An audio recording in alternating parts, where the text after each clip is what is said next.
Selamat sore sahabat Humas Polda Papua, salam presisi. Saya Bribda Nun Lehu akan menyajikan berbagai informasi yang terjadi di wilayah hukum jajaran Polda Papua yang telah dirangkum oleh tim Cendrawasih Live Polda Papua. Berita utama, sebagai bagian dari upaya meningkatkan kesadaran keselamatan berkendara dan kampanye pemilu, Ditlantas Polda Papua melaksanakan kegiatan-kegiatan rutin yang ditingkatkan atau KRYD yang dilaksanakan di depan Mapolda Papua Lama, Kota Jayapura. Kegiatan tersebut dipimpin langsung oleh Kabag Bin Opsnal Ditlantas Polda Papua AKBP Samuel D. Tatiratu SIK. Dalam sambutannya, Kabag Bin Opsnal Ditlantas Polda Papua menyampaikan pesan-pesan penting terkait keselamatan berkendara dan patuh berlalu lintas, terutama menjelang pemilu tahun 2024. Dalam pengawasan terhadap kendaraan bermotor, AKBP Tatiratu menekankan pentingnya mematuhi aturan lalu lintas, khususnya terkait persyaratan teknis dan layak jalan.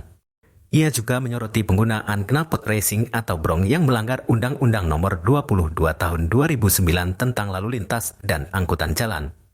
Ia juga mengajak para pengguna jalan khususnya pemilik sepeda motor untuk saling menghormati dan menghindari penggunaan knalpot racing yang dapat menimbulkan kebisingan. Selain itu, ia mengingatkan pentingnya membayar pajak kendaraan guna menghindari sanksi hukuman kendala selama berkendara. Kegiatan menyambangi sekolah dan memberikan motivasi yang disampaikan personil Polres Jayapura, khususnya personil yang melaksanakan pengamanan pasca konflik sosial yang berlangsung di SD Impres Besum, Distrik Namblong, Kabupaten Jayapura.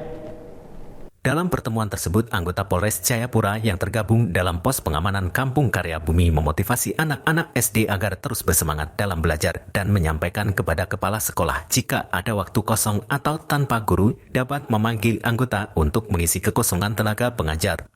Kapolres Jayapura AKBP Fredrikus W.A. Matlarimbon SIKMH melalui Aibtu Pilipus Komesa menyampaikan bahwa selain berjaga, ia bersama anggota lainnya berinisiatif untuk menyambangi sekolah untuk memotivasi anak-anak yang hadir.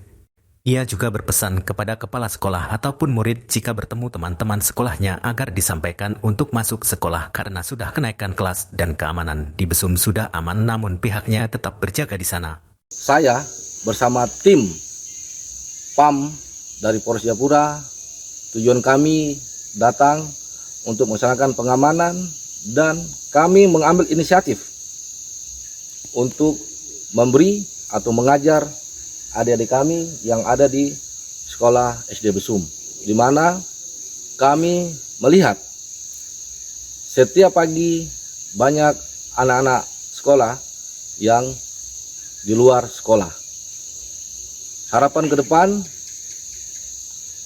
untuk situasi di Kampung Karya Bumi atau Kampung Besum bisa aman, terkendali, dan untuk anak-anak yang bersekolah di sini, khususnya di SD Besum Karya Bumi, bisa merasa aman, nyaman, dan mereka bisa kembali bersekolah dengan kehadiran kami sebagai pihak keamanan di Kampung Besum. Wakil Kepolisian Daerah Papua Brigjen Pol Petrus Patrige Rudolf Renwarin SHMSI memimpin penandatanganan Fakta Integritas dan pengambilan sumpah penerimaan Sekolah Inspektur Polisi Sumber Sarjana atau SIPSS tahun anggaran 2024 Polda Papua.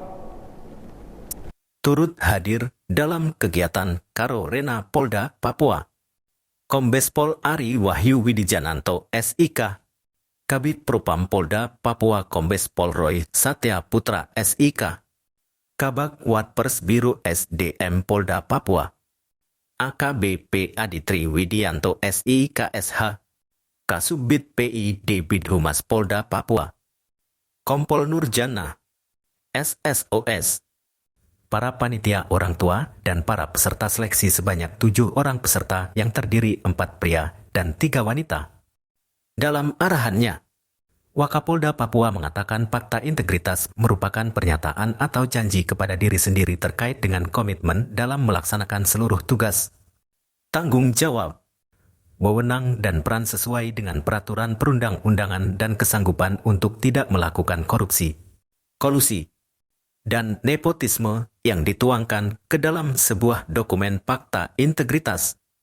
Lebih lanjut, Wakapolda mengatakan apalagi saat ini rekrutmen di Indonesia sebanyak 100 orang dan tentunya yang lulus merupakan orang yang terpilih di mana sistem berangkingan kalian akan diseleksi secara nasional. Motivasi saya menjadi seorang anggota Polri adalah yang pertama, saya ingin mengabdi kepada negara, dan yang kedua, ini adalah cita-cita saya dari kecil. Meskipun beberapa kali tes saya gagal, kemudian saya memutuskan untuk kuliah. Setelah saya kuliah, saya melihat ada penerimaan SIPSS. Dengan adanya penerimaan ini, saya merasa bangga dan bersyukur kepada Tuhan bahwa anak saya bisa berjuang untuk menjadi seorang anggota polisi. Demikian sahabat Humas Polda Papua, informasi tadi sekaligus mengakhiri live streaming channel Rosi Live Polda Papua. Saya Bribda Nun Lehu pamit undur diri, tetap waspada dan salam presisi.